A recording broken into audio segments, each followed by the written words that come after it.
ትመለሳለህ አትመለስም? አንተ ወደ አይምሮ ትመለሳለህ አትመለስም? አሁን የተስተካከለ ህይወት ለምን እንዳትተኛ ለክም ብቻ ብዙ ነገር እየተሰማኝ ነው ያለው።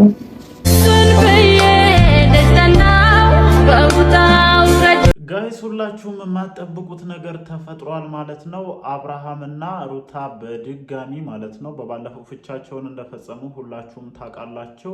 ሩታ ደግሞ ከዚህ የተሻለ አጋጣሚ ስለማታገኝ አሁን ላይ ከአብርሽ ጋር ያፈረሰችውን ትዳር በድጋሚ በማዘጋጃ ሊፈራረሙ እንደሆነ ሰምቻለሁ ማለት ነው። ይሄንን ነገር ደግሞ ቡዜና ሄርሜላ ሰምተው እያበዱ መሆኑን ሰምቻለሁ። ከዛ ውጪ ጋሽዬ ወደ አዲስ አበባ እየመጡ ነው ማለት ነው። ምክንያቱም አሁን ላይ አብርሽ ያለበት ሁኔታ እንደ ቤተሰብ ሲታይ አሳሳቢ እንደሆነ ሁላችሁም ታውቃላችሁ። ከሰሞኑ ደግሞ ቢኒ ግልጽ አድርጎ ኤፍሬምን እየጠየቀው ነበረ። ጋሽዬ ወደ አዲስ አበባ መምጣት እንደሚፈልጉና ነገሮችን ማስተካከል እንዲሁም መፍታት እንደሚፈልጉ አብርሽ ያለበትንም ሁኔታ ማረጋገጥ እንደሚፈልጉ ተናግረው ነበረ። አሁን ላይ እነ ኤፍሬም አይ ጋሽዬ አይምጡ ቢሉም ጋሽዬ ግን ለመምጣት መወሰናቸውን ሰምቻለሁ ማለት ነው። ሩታ ከዚህ የተሻለ አጋጣሚ ይኖርሻል ብዬ እንደኔ አላስብም። በቃ ምክንያቱም አብርሽን እንደፈለግሽ ኮንትሮል እያደረግሽ ያለሽበት ሰዓት ስለሆነ በዚህ ሰዓት አብርሽን ወስዶ ማስፈረሙ ለአንቺ ከባድ ይሆናል ብዬ አላስብም። ከዛ ውጭ ደግሞ ሄርሜላና ቡዜ በዛኛው ወገን ሆነው ይሄንን ነገር በምን አይነት መንገድ ማስቆም እንዳለባቸው፣ ምክንያቱም አሁን ላይ አብርሃም ታሟል ቢሉ አንደኛ ትክክለኛ የሆነ የሐኪም ማስረጃ የለም፣ ወይም አብርሃም ምን እንዲህ ነው የተባለ ወይም ከራሱ ጋር አይደለም የሚል ትክክለኛ ማስረጃ የላቸውም እና በዚህ ሰዓት ሩታና ኤፍሬም ያቀዱትን አብርሃምና ሩታ በድጋሚ ጋብቻ የሚፈጽሙበትን ወይም በማዘጋጃ የሚፈራረሙበትን ነገር ለማደናቀፍ የሚያስችላቸው ነገር እንደሌለ አረጋግጫለሁ ማለት ነው። ብቻ ነገሩ ከቀን ወደ ቀን እየተወሳሰበ ነው እየመጣ ያለው ማለት ነው። በእነ ሄርሜላ ሳይድ ያለውም ነገር ቀላል አይደለም። ሄርሜላ ራሷን መቆጣጠር እንዳልቻለች እና አይኗ እያየ አብርሃምን ልትነጠቅ መሆኑ ወደ መጥፎ እርምጃ ሊወስዳት እንደሆነም ጭምር እና አቤልም እነ ማርቲን በዙሪያ ያሉ ሰዎች እየተጨነቁ ነው። ይህንን ሁሉ ነገር ለማየት ችለናል ማለት ነው። ብቻ ከትላንት ምሽት በኋላ ምን አዳዲስ ነገሮች ተፈጠሩ? የሰማናቸውን ነገሮች ወደ እናንተ እያደረስን ጥሩ ቆይታ እናደርጋለን ማለት ነው። ሰላም እንዴት ናችሁ? ውድ ቤተሰቦቻችን ደህና ናችሁ ወይ? አለን እግዚአብሔር የተመሰገነ ይሁን። በመግቢያ እንግዲህ አብዛኞቹን ነጥቦች አንስቻለሁኝ ብዬ አብዛኞቹን ነጥቦች አንስቻለሁኝ ብዬ አስባለሁ ማለት ነው። አብርሃምና ሩታ በድጋሚ ያፈረሱትን ትዳር በማዘጋጃ ሊፈራረሙ እንደሆነ ሰምቻለሁ ማለት ነው። ሜቢ ምን እንደሚባል አላቅም። እኔ አብርሽ ታሞ ከሆነና ምናልባትም ሲያስታውስ ይሄ ነገር ወደ ሌላ ነገር የማይሄድ ከሆነ እኔ ከሩታ ጋር መመለሱ ብዙም ይደብረኛል ብዬ አላስብም። ግን ደግሞ አሁን ላይ የሚደረጉ ነገሮች በሙሉ ማለት ነው ከአብርሽ እውቅና ውጪ ከሆኑ ይሄ ከባድ ነው የሚሆነው።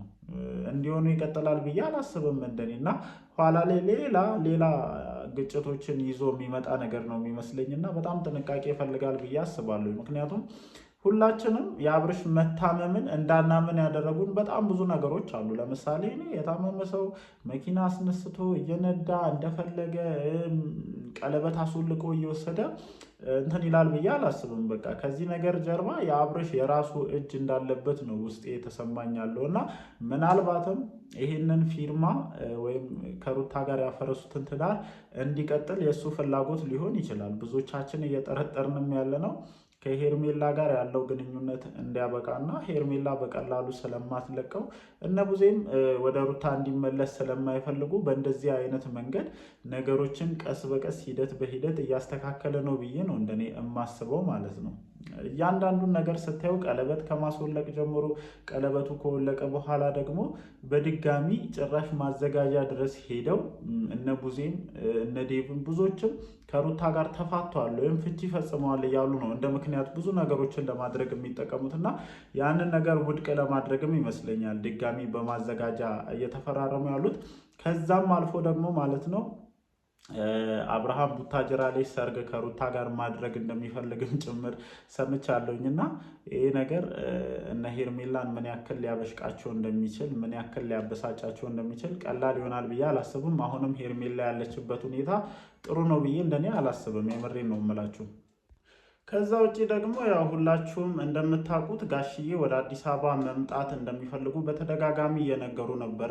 እዚህ ነገር ላይ ሚና እየተጫወተ ያለው ኤፍሬም እና እነ ቡዜም ወደ አዲስ አበባ ጋሼ እንዲመጣ አይፈልጉም። ምክንያቱም የእነሱን ሀሳብ ጋሽዬ እንደማይቀበል ስለሚያውቁ ማለት ነው። ለማንኛውም ቢኒ ትላንትና ኤፍሬምን አውርቶ ነበረ። ኤፍሬም ግን አሁንም ቢሆን ጋሽዬ ወደ አዲስ አበባ እንዳይመጡ ይፈልጋል። ነገሮችን ኤፍሬም ራሱ እንደሚያስተካክልና ሁሉም ነገር መስመር እየያዘ እንደሆነ አብርሃምና ሩታ በድጋሚ በማዘጋጃ ሊፈራረሙ መሆኑና ነገሮች የተስተካከሉ መሆኑን እንደነገራቸው ሰምቻለሁ። ግን ጋሽዬ ይሄ ነገር አላሳምናቸውም፣ ወይም ደግሞ አብርሽ አሁን ላይ ያለበት ሁኔታ ቀላል ነው ብዬ አላስብም። እንደ ቤተሰብ ከባድ እንደሆነ እረዳለሁኝ እና ሊመጡ እንደሆነና የኔ ኤፍሬምን ሀሳብ እንዳልተቀበሉ ሰምቻለሁ ማለት ነው። እኔ ደስተኛ ነው የምሆነው፣ የምሬ ነው የምላችሁ። ምክንያቱም አብርሃም ወደ ሩታ ስለተመለሰ ብቻ ዝም ብዬ ወደ ሩታ መመለሱን መቀበል አልፈልግም። በቃ ነገሮች መጥራት መቻል አለባቸው። ወደ ሩታ እንዲመለሱላችንም ብንፈልግም በትክክለኛው የአብርሽ ስሜት ምን አይነት ነው የሚለውን ነገር ማወቅ እንፈልጋለን። በቃ ነገ ሌላ ተጨማሪ ኬዝ፣ ሌላ ተጨማሪ ግጭቶች እንዲፈጠሩ አንፈልግም። በእርግጥ ሁላችንም አንድ ወደ ሩታ እንዲመለስ የምንፈልግበት ትልቅ የሆነ ሪዝን አለ፣ ልዑሌ ማለት ነው። በቃ ለእኔ ትልቁ ሪዝኔ ይሄ ነው። ስለዚህ አሁንም ቢሆን ማለት ነው ጋሽዬ መጥተው እያንዳንዱ ነገር ተጣርቶ መስተካከል ያለበት ነገር ተስተካክሎ ሄርሜላን ብትሆኚ ተረጋግተሽ የራስሽን ሕይወት መኖር የምትጀምሪበት መንገድ ሆኖ ነው ሁሉም ነገር መስመር መያዝ አለበት ብዬ የማስበው እንጂ አሁንም የለብለብ ስራ ልጁ አላወቀም ብላችሁ አሯሩጣችሁ ወስዳችሁ አስፈርማችሁ ምናምን ደግሞ ሌላ ግጭት እንዲነሳ እኔም በበኩሌ አልፈልግም። ግን ከጀርባ ሆነው የሚሰሩ ስራዎች ማለት ነው አንዳንዴ እልህ ያስይዛሉ። የምሬ ነው የምላችሁ። ሄርሜላ ቤት እየተደረገ ያለው ነገር ቀላል ስላልሆነ ነው ይሄንን ነገር እያልኳቸው ያለሁት። ሄርሜላ ቤት በጣም ብዙ ስራ ነው እየተሰራ ያለው ማለት ነው። ሰው እንዴት በዚህ ልክ ወንድሙን ለመጉዳት ይሯሯጣል እስክንል ድረስ ብዙ ነገሮች ናቸው እየተደረጉ ያሉት ማለት ነው። ይሄ ከምን የተነሳ ነው? ለሩታ ካላቸው ጥላቻ የተነሳ ነው። እና እቺ ልጅ ብቻዋን መሆኗ በየትኛውም አይነት መንገድ አብርሃምን የራሷ ለማድረግ ብትሯሯጥ፣ በየትኛውም አይነት መንገድ ብትሄድ እንድንፈርድባት የሚያደርግ አይደለም እኮ። እግዚአብሔርን ጋይስ ሁሉም ሰው ጀርባ ሰጥቷታል እኮ፣ ሁሉም ሰው ማለት ነው። ከአንድ ኤፍሬም ውጭ እነ ዳኒ ሁሉ ጀርባቸውን ነው እየሰጧት ያሉት። እና ምን ብታረጋቸው ነው ለእነሱ ጥሩ በሆነች?